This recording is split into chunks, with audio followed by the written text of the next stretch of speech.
All due respect anyway. You know what, Larry Gadon? You should never do a dirty finger like this.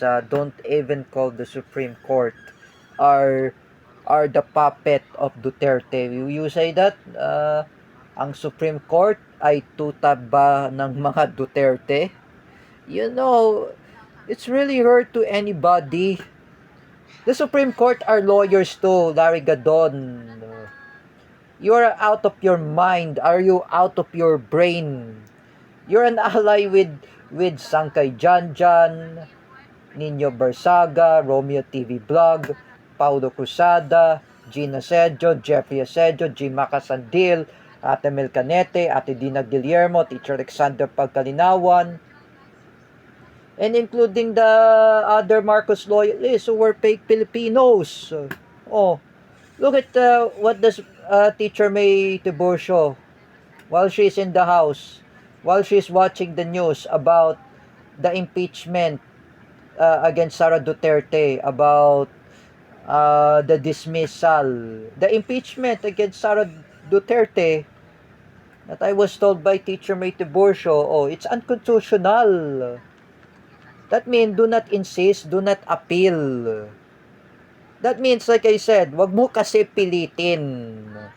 You know, Larry Gadon, whatever you say about your nonsense, if you call a bobo, if you call you a dumb, you're an asshole, Larry Gadon. You are a fake lawyer. Ikaw ang gago, Larry Gadon. You know that.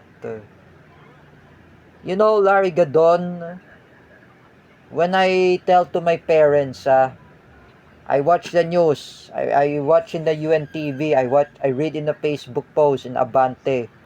I watch TV Patrol in the news while Teacher May is watching the news.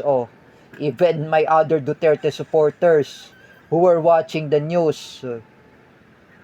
The impeachment against Sara Duterte was officially dismissed. You, Larry Gadon, where is your nonsense? You know, my mom said to me, kaalyado ba yan ni Larry Gadon si Sara Duterte? And then I said, no. Larry Gadon and Sara Duterte are not allies anymore because they are enemies. And do you know that Larry Gadon calls the Supreme Court tuta? Oh, and let's say, Larry Gadon, would you ever call Carlos Kanakashi that his mother is a lawyer? Do you even call um do you even call uh Wawel Romero that her big sister was a lawyer and also a teacher? Would you ever call that? About the relatives of Wawel, they are lawyer. Would you ever call them? Bastos ka, Larry Gadon. You know that. You're worse than Paulo Cruzada. You're worse than Mark Domingo Cruz. You're the one who curses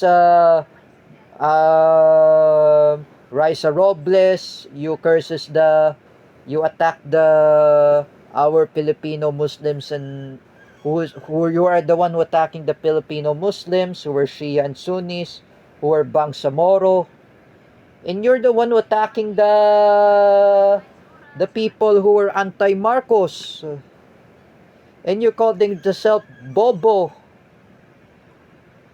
You are idiot, Larry Gadon. You are a moron na lawyer. You are a disbar lawyer.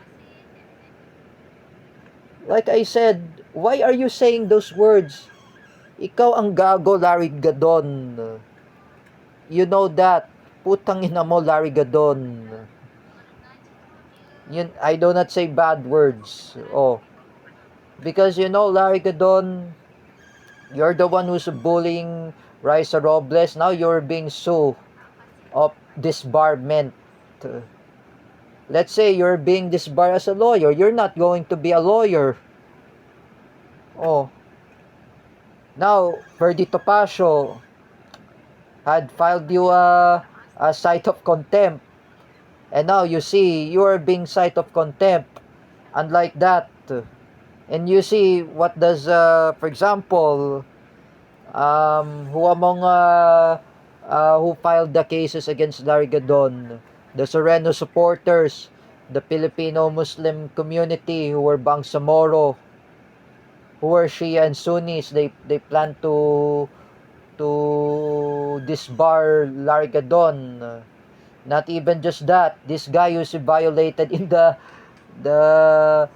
COVID-19 protocol when he put it in the mask, in face mask like this, and put it in duct tape while he's going to the supermarket and convenience store. Larry Gadon is really shameless guy. Now he has a police record. Now he has a police blotter from Guillermo Eleazar. Now, what you're gonna say to yourself, Larry Gadon? Oh,